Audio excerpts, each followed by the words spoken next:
Hello everyone. हमारा question दिया गया है state the reason why carbon can neither form C4 plus cation nor C4 minus anion but form covalent bond. Also state reason to explain why covalent compound are bad conductor of electricity, have low melting and boiling point. And second question is write the structure formula of benzene C6H6. तो question बहुत ही आसान दिया गया है, आपको answer करना आना चाहिए। तो क्वेश्चन के लिए सॉल्यूशन जो है, आंसर जो है वो मैं लिखता हूँ। तो पहला दिया गया कि C4 प्लस क्यों नहीं हो सकता, because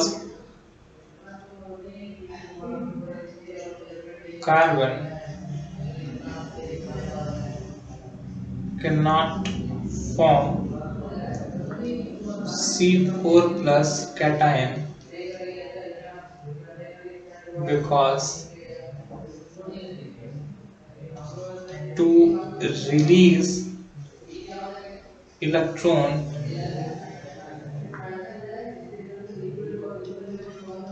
it should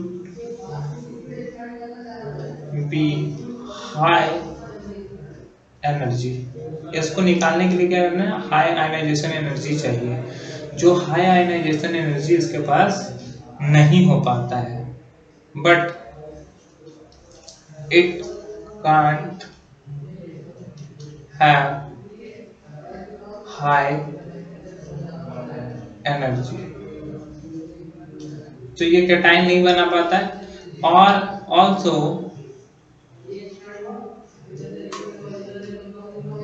it cannot form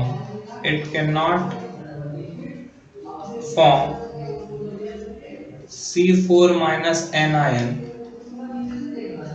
because 6 proton cannot hold 10 electron.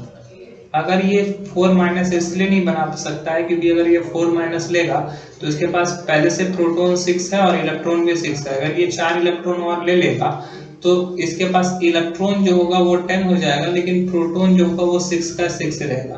तो ये जो रोटेशन होता है इलेक्ट्रॉन का वो इसको हैंडल नहीं कर पाएगा, होल्ड नहीं कर पाएगा, और ये एटम जो होगा वो डिस्ट्रॉय हो जाएगा, ये डिसऑर्डर हो जाएगा, जो कि जनरली होता नहीं है। तो इसके वजह से ये फॉर्म कोवेलेंट बॉन्ड बनाता है। So carbon form covalent bond by sharing electrons. Okay, electron को शेयर करके ये कोवेलेंट बॉन्ड बनाता है। तो कोवेलेंट बॉन्ड बनाता है, तो सपोज कर लो कार्बन का हाइड्रोजन के साथ देखते हैं कोवेलेंट बॉन्ड CH4। तो कार्बन के पास आउटर मोस्ट शेल में 4 इलेक्ट्रॉन होता है, और अगर हाइड्रोजन को अपना डुएट कंप्लीट करना है तो इस तरह से ये हाइड्रोजन अपना डुएट कंप्लीट करने के लिए एक एक इलेक्ट्रॉन का शेयर करेगा, और लास्टली ये अपना हाइड्रोजन सभी डुएट बना लेंगे, और इससे कार्बन को भी फायदा होता है और कार्बन का भी ऑक्टेट कंप्लीट हो जाता है, अगर यहाँ से देखोगे।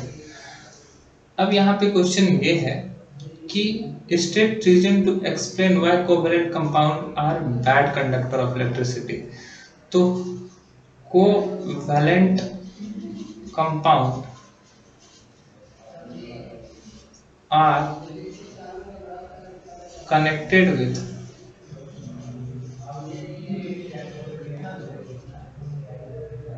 a small force of attraction।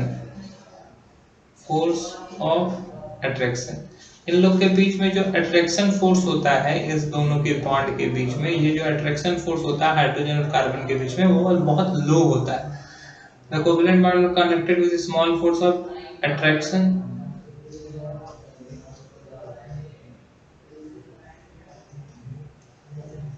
And have not free electron, और इसके पास फ्री इलेक्ट्रॉन भी नहीं होता है। टू कंडक्ट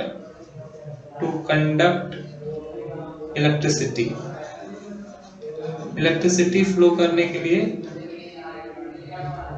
कोई भी इलेक्ट्रॉन फ्री नहीं रहता। यहाँ देखो कार्बन का ऑक्टेट कंप्लीट है, कार्बन के पास कोई भी इलेक्ट्रॉन फ्री नहीं है, और हाइड्रोजन, चारों हाइड्रोजन के पास भी कोई इलेक्ट्रॉन फ्री नहीं है। तो अगर इलेक्ट्रॉन फ्री नहीं होगा तो इलेक्ट्रिसिटी कंडक्ट कैसे होगा? तो so it is bad conductor of electricity, ये इलेक्ट्रिसिटी का बैड कंडक्टर होता है। और दूसरा क्वेश्चन यहाँ पे दिया गया है, have low melting and boiling point. तो पहला आंसर आपको पता चल गया, दूसरा आंसर भी इसी में छुपा हुआ है कि कोवेलेंट कंपाउंड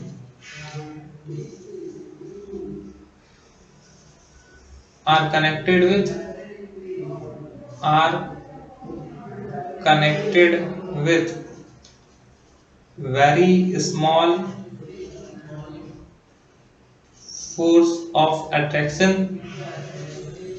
बहुत कम attraction force रहता है। so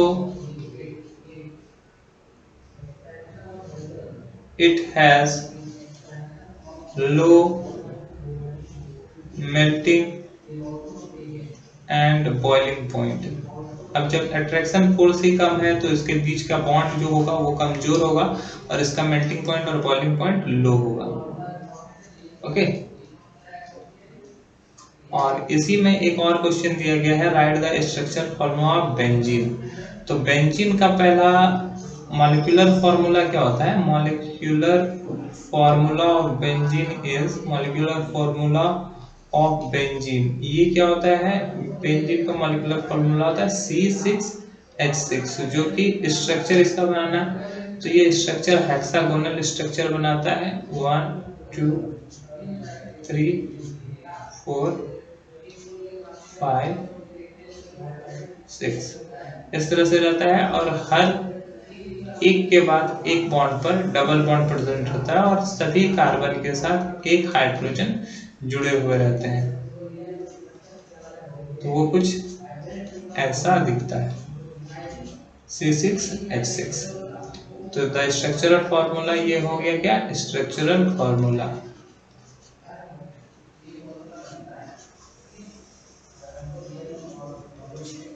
ओके, तो आई होप ये आपको समझ में आया होगा। That's all, thank you.